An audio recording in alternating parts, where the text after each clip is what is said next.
Hey everybody, so I want to drop in and give a little bit of explanation towards heart rate and make sure that we're understanding this just a little bit more. So again, max heart rate is 220 minus your age. That's the maximum that your heart can work. What I'm looking for throughout this semester is your target heart rate zone.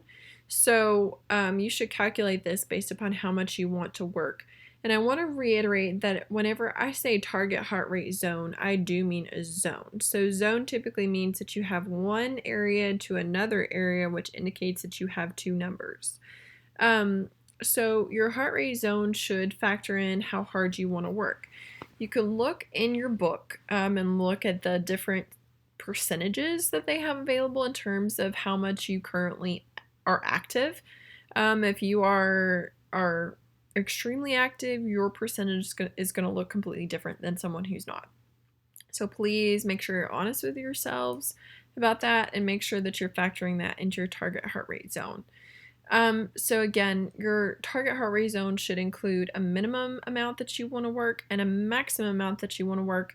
You don't go underneath your minimum amount and then you don't go above your maximum amount. So I'm extremely active, so maybe I would say that I want my target heart rate zone to be 60 to 80% or something like that.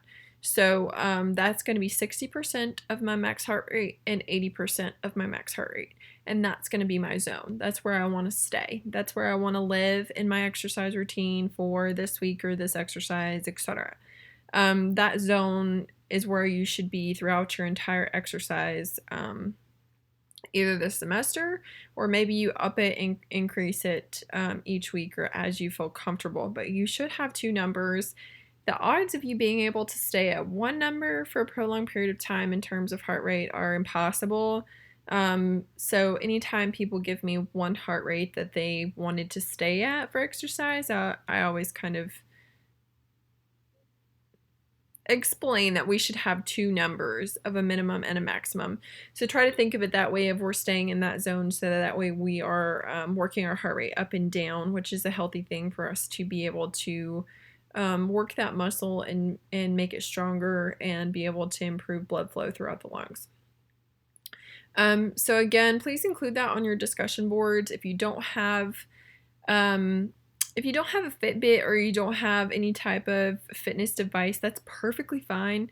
I don't anticipate you going out and buying one for this course. We can do it by hand. That's not a big deal. Please email me and I will send out a tutorial on how to calculate that by hand.